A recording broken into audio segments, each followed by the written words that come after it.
lá, coloque um modo silencioso, nós possamos nos deliciar com o tema aí, com o apóstolo Alan, pedindo para aqueles que vivem saírem entrar para que não atrapalhem a desenvoltura do novo candidato. Apresento a vocês Alan de Freitas Cardoso, que nos falará sobre a influência da mídia em decisões judiciais penais, clamor público como fundamento para uma condenação antecipada. Tranquilo? Beleza. Alan de Freitas, 15 minutos ao seu tempo. Primeiramente, gostaria de desejar uma boa tarde a todos, agradecer a presença e, em especial, aos professores que compõem esta nobre banca examinadora. Não esquecendo da professora online, a professora, também não esquecendo dos ensinamentos, dedicação e tempo da professora Arthur. Superada esta fase, empenho-me a expor o título do trabalho, ou seja, a influência da mídia em decisões judiciais penais, o clamor público como fundamento para uma condenação antecipada. O tema macro foi o poder de persuasão da mídia nas decisões judiciais penais, que a partir deste tema macro fiz a delimitação para chegar ao título do trabalho. As perguntas problemas do trabalho foram 3. 1. Os meios de informações têm o poder de influenciar as decisões judiciais? 2. A mídia até que ponto a mídia interfere na imparcialidade do julgador, seja ele tolgado, seja ele componente do corpo de sentença do procedimento do tribunal do júri? Como fazer para que as informações propagadas pelo sistema midiático sejam confiáveis?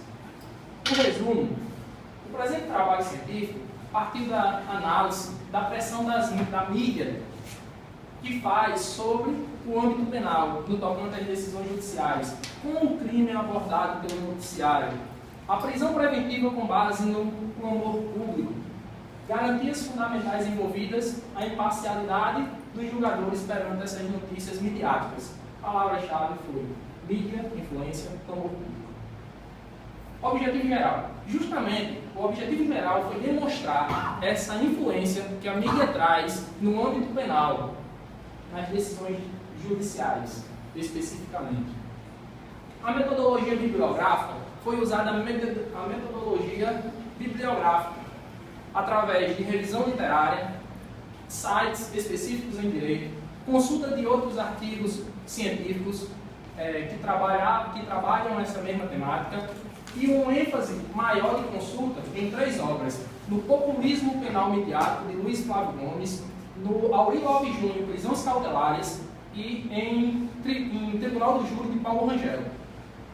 Neste momento, adentro no desenvolvimento do trabalho, e julguei pertinente trazer a evolução histórica, no qual a questão da proporção entre a conduta delitiva e a punição, com base no século XVI. Não existia essa proporcionalidade entre a conduta delitiva e a punição, ou seja, neste momento histórico não existia humanização nas penas, que os primeiros passos dessa humanização se deu através de Cesare Beccari no século XVIII. A mídia na sociedade contemporânea, surgimento da mídia, seu objetivo, finalidade. A mídia surgiu com o objetivo e a finalidade de informar a sociedade de atos e manifestações trazidas, advindas do poder estatal, ou seja, dos poderes executivo, legislativo e judiciário. Neste momento, Ignacio Ramonet, jornalista, sociólogo espanhol, doutor mestre, ele classificou a mídia como o 4º poder, pois ele tinha ele tinha o dever de fiscalizar os 3 poderes existentes estatais. Mas, hoje, a mídia é classificada por esse mesmo Ignacio Ramonet como o 2º poder, pois o primeiro poder seria a economia. Condições e pressupostos para a prisão preventiva.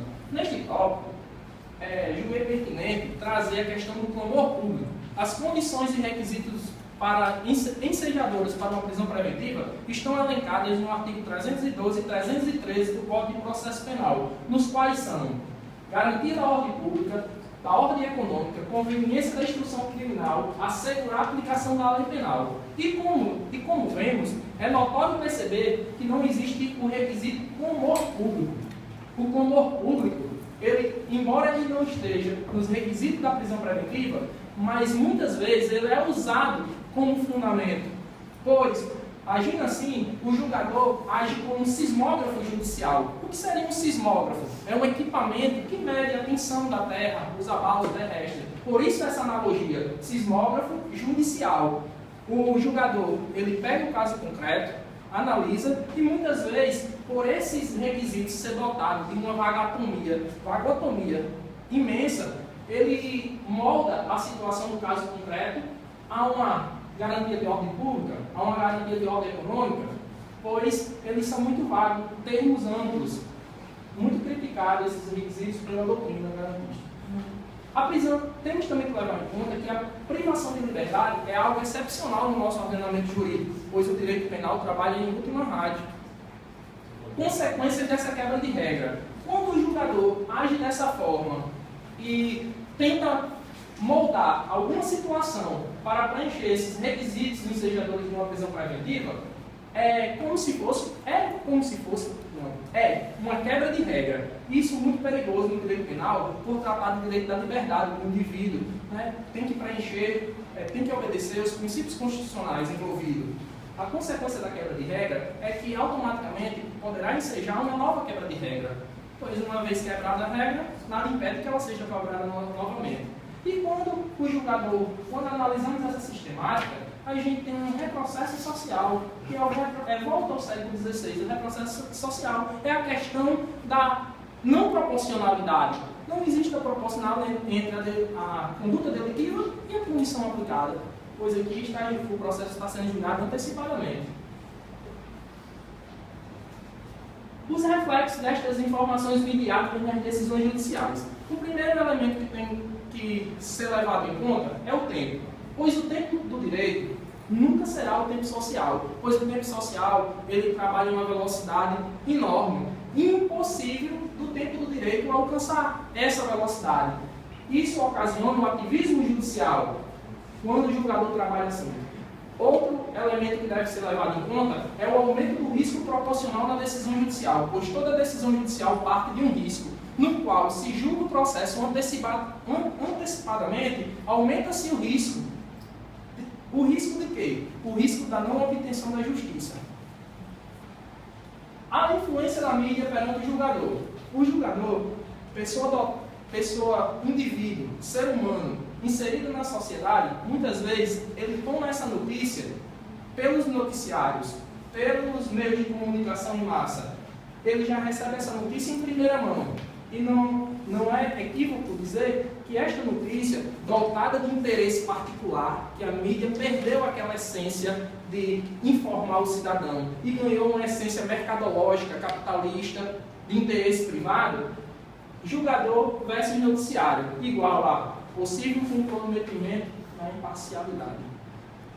Caso Nardoni. O caso Nardoni, não entrando no mérito, mas só a demonstrar a questão da influência que a mídia fez neste caso.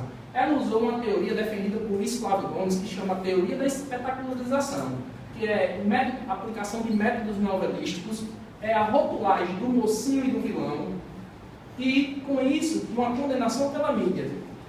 A mídia, ela já deixa o vilão em um status de condenado. Ele já entra no julgamento já condenado por essa influência que a mídia traz no pré-processo, no processo e no pós-processo. Considerações finais. As considerações finais, o que o trabalho defende é uma divulgação responsável, um jornalismo responsável, umas divulgações pautadas na proporcionalidade, razoabilidade e ética, por pessoas que tenham um mínimo de conhecimento do direito. Não é censura, não é, até porque o trabalho aqui não é com violência que aniquilará a violência. Aqui é limites para os meios de informação. Todos os princípios têm limite. Por que não a liberdade de imprensa também não tem limite? Um controle na falta de controle.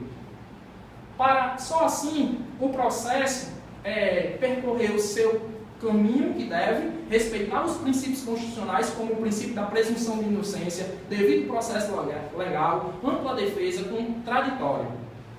E assim, eu peço licença a todos para concluir a minha fala,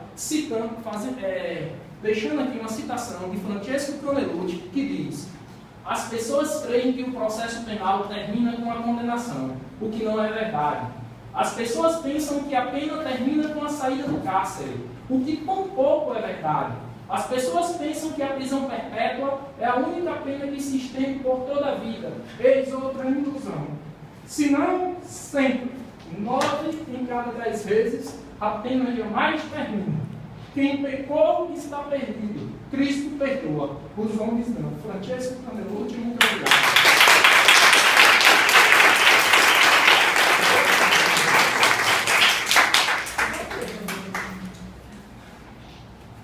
Gonzaga. Eu não vou entrar nesse meio agora, não. Tudo bem, não. Eu tenho que repagar a posição.